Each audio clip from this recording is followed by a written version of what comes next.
안녕하세요. 오늘 저희가 좀 깊이 살펴볼 이야기는요.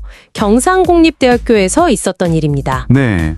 학생들이 대자보나 현수막으로 자기 목소리를 내려고 했는데 이게 좀 논란이 됐어요. 표현의 자유 문제인데 그 과정이랑 학생들 이야기를 한번 따라가 보려고요. 네. 이게 또 한국 대학에서 대자보라는 게 갖는 의미가 있잖아요. 그렇죠. 그냥 게시물이 아니죠. 네. 학생들이 뭐 사회나 정치 현안에 대해서 목소리를 내온 되게 중요한 수단이었거든요. 그 배경을 생각하시면 이번 논란이 왜 좀 더 중요하게 느껴지는지 아실 수 있을 거예요. 사건 발단이 그 2024년 12월 3일에 비상계엄령 선포되고 나서였죠. 네, 맞습니다. 그때 이제 경상국립대 학생들이 윤석열 대통령 탄핵 뭐 이런 정치적인 내용의 대자보랑 현수막을 붙이기 시작하면서 문제가 좀 시작됐어요. 일단 현수막 사건부터 보면요. 12월 11일에 경상국립대 비상시국회의라는 곳에서 집회하고 현수막을 걸었는데 네. 이틀 뒤인 13일에 학교가 이걸 다 떼버린 거예요. 오, 바로요? 네.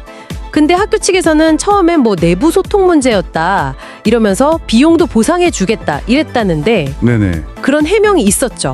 근데 그 현수막이 학교 소각장에서 발견됐다는 거 아니에요? 이게 좀 글쎄요, 그 내부 소통 문제였다거나 뭐 개인적인 판단이었다 이런 해명은 사실 좀 납득하기가 어렵죠. 그렇죠. 어떻게 보면 학생들의 정치적인 표현을 좀 통제하려는 그런 흐름 속에서 벌어진 일 아니냐, 뭐 이런 해석도 가능하고요. 이게 현수막만 그런 게 아니더라고요. 대자보도 비슷한 일이 있었는데 아, 대자보까지요? 네, 정치외교학과 장웅준 학생 같은 경우는 12월 4일에 대자보를 붙였더니 학과장님이 승인 도장이 없다고 자진 철거하라고 요구했대요. 승인 도장이요? 네, 결국 본부에서도 승인 안 된다고 하고 겨우 사회과학대학 게시판에만 붙일 수 있었다고 하더라고요. 이 학생 말이 헌법에 보장된 표현의 자유를 표현할 수 없어 분노했다 뭐 이렇게. 그 심정 이해가 가네요. 여기서 그 승인 도장, 그러니까 일종의 허가 절차가 좀 문제가 되는 지점인 것 같아요. 맞아요. 규정에는 사실 내용 제한이 거의 없는데 네, 그렇죠. 이런 절차를 내세워서 좀 민감한 내용은 못 붙이게 하는 그런 수단으로 쓰일 수 있다는 비판이 나오는 거죠. 그리고 더 좀 직접적인 사례도 있어요. 회계세무학과 김민재 학생인데 12월 10일에 윤석열 탄핵 관련 대자보를 붙였는데 바로 다음날 학과장님한테 전화가 온 거예요. 민원이 들어왔으니까 당장 떼라고요. 민원이요? 익명민원 같은 걸까요? 뭐 그런 거겠죠.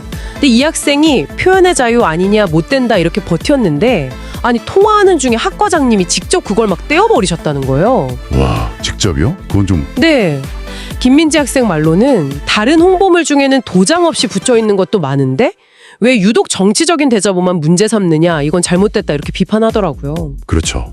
형평성 문제도 있고 또 그 민원이라는 게 사실 좀 그걸 핑계로 검열하는 거 아니냐 이런 의심을 살 수밖에 없잖아요. 실제로 이런 일이 뭐 처음이 아니었다 이런 증언도 나왔어요. 사학과 이지연 학생 얘긴데 작년부터 대자보 승인처가 학생처로 바뀌면서 뭐 페미니즘이나 노동인권 이런 거 민원 들어올 수 있다 이런 이유로 정치적인 게시물 승인을 거부한 적이 있었다는 거예요. 아, 이전부터 좀 그런 경향이 있었군요. 네, 이 학생은 대학의 다양한 의견을 나누는 공론장이 돼야 한다 이렇게 강조했고요.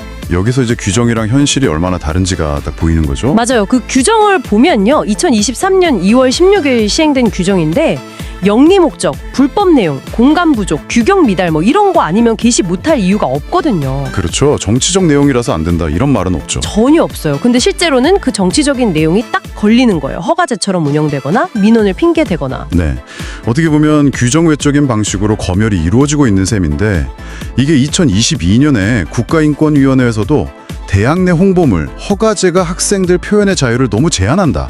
개선해라. 이렇게 권고까지 했었거든요. 아, 인권위 권고도 있었군요. 네, 근데 그거랑도 좀 안 맞는 방향으로 가고 있는 거죠. 그러니까 학생들이 가만히 있을 수 없었겠죠. 12월 18일에 그 비상시국회의에서 성명을 냈어요.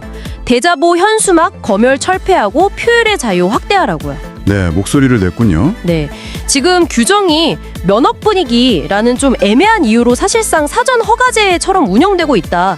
누가 감히 표현의 자유를 허가하느냐? 뭐 이러면서 규정 바꾸라고 요구하고 있고요. 교주님들 중에서도 지지하는 분들이 계시고요. 네, 전국 국공립대학 교수노조 경상국립대 지회장님도 앞으로 계속 검열 철폐 운동을 하겠다고 밝혔다고 하더라고요. 있겠습니다. 네, 오늘 경상국립대 사례를 보니까 공식 규정과는 별개로 어떤 절차나 민원 같은 걸 이용해서 보이지 않게 통제하는 방식이 어떻게 학생들 목소리를 위축시킬 수 있는지 좀 명확히 드러나는 것 같습니다. 대학의 역할, 표현의 자유 이런 걸 다시 생각해보게 되네요. 네, 여기서 한번 이런 점을 생각해 보시면 어떨까 싶어요. 과거 한국 사회를 보면 대학이라는 공간이 굉장히 중요한 정치적 담론 형성의 장이었잖아요. 그렇죠. 중요한 역할을 했죠. 네. 그런데 지금 대학 행정이 학생들의 어떤 열린 토론이나 기본권 보장보다는 소위 민원 회피나 질서 유지, 이걸 더 중요하게 여기는 듯한 모습이 과연 우리 사회에 어떤 의미를 던지는 걸까요? 또 미래 시민을 길러내야 할 대학의 역할에는 어떤 영향을 미치게 될지 한번 같이 고민해 볼 지점이 아닌가 싶습니다.